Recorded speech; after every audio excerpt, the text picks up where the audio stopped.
கவனித்து பாருங்கள் என்றான் அருண்கொடைநாதன். சர்ப்பிரசாதநாதர் என்ற பணியாளர் திரும்பி வந்து இவற்றை தம் தலைவருக்கு அறிவித்தார். வீட்டு உரிமையாளர், அதாவது யாவே எஜமான் சினமுற்றார். சினமுற்று அவர் சர்ப்பிரசாதநாதரிடம் கூறியதாவது: நான் என்ன திட்டமிட்டு இருந்தேன் என்றால், எனக்கு நெருக்கமானவர்களுக்கும் வேண்டியவர்களுக்கும், அதாவது மனித மரபை கடைபிடிப்பவர்களுக்கும் என்னுடைய சொத்தை பிரித்து கொடுக்கலாம் என்று திட்டமிட்டிருந்தேன். ஆனால் இவர்களெல்லாம் என்னை மதிக்காதவர்கள் என்று இப்பொழுது தெரிந்து கொண்டேன். எனவே என் சொத்தை அவர்களுக்கு கொடுக்க வேண்டாம் என்று இப்பொழுது முடிவெடுத்துள்ளேன்.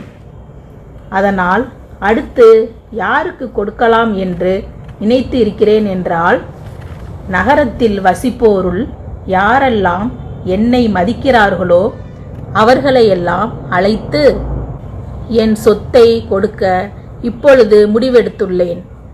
எனவே நீ இப்பொழுது அந்த புனிதாலயம் என்ற நகரத்திற்கு, அதாவது திருச்சபை மக்களிடம் சென்று என்னுடைய இந்த வடை விருந்து திட்டத்தை, அதாவது திருப்பலி திட்டத்தை அவர்களிடம் தெரியப்படுத்து.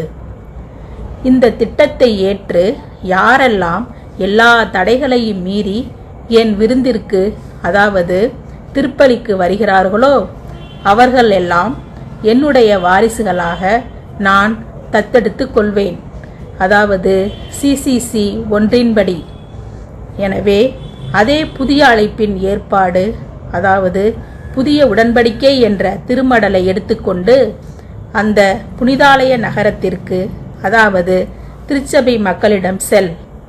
ஆனால் அதற்கு முன்பு என் அழைப்பை ஏற்க மறுத்து எனக்கு கீழ்ப்படியாதவர்களாக செயல்பட்ட என் உறவினரிடம், அதாவது உருவ வழிபாடு செய்யாதவர்களிடம் என் திட்டத்தின் மறைப்பொருளையும் வெளிப்படுத்தி அதன் அடிப்படையில் புனிதாலய மக்களை, அதாவது திருச்சபை மக்களை நான் தேர்ந்தெடுக்க இருப்பதாக சொல் என்று யாவே எஜமான் கூறியதும் சர்ப்பிரசாதநாதர் குறுக்கிட்டு கேட்டதாவது: ஏன் எஜமான் அவர்களே அவர்களிடம் சொல்ல வேண்டும்? அது வில்லங்கத்தை ஏற்படுத்தாதா என்று கேட்டார். அதற்கு யாவே எஜமான்: ஆம் சர்ப்பிரசாதநாதரே, அதற்காகத்தான் அவர்களிடம் சொல்ல சொன்னேன். அவர்கள் வில்லங்கம் செய்ய வேண்டும்.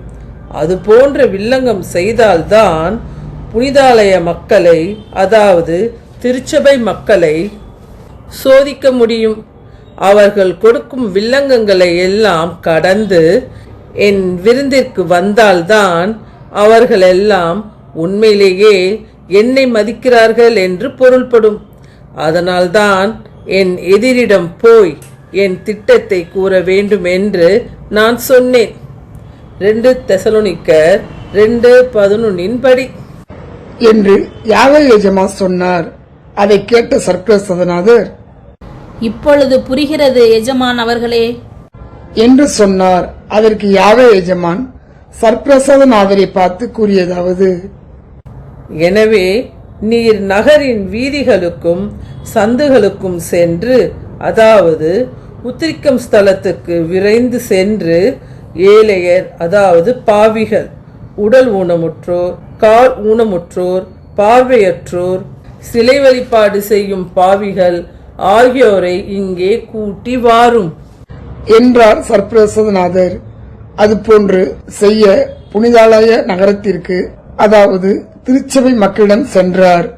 அங்கே திருத்தாகி, அதாவது மறைச்சாட்சி என்பவரை சந்தித்தார். அவரிடம் இந்த வடை திட்டத்தை, அதாவது நற்கனை திட்டத்தை தெரிவித்தார்.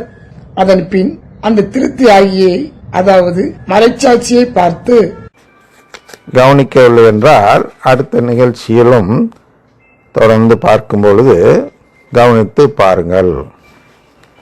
இனி அடுத்த நிகழ்ச்சி நாளை பார்ப்போம். தொடர்ந்து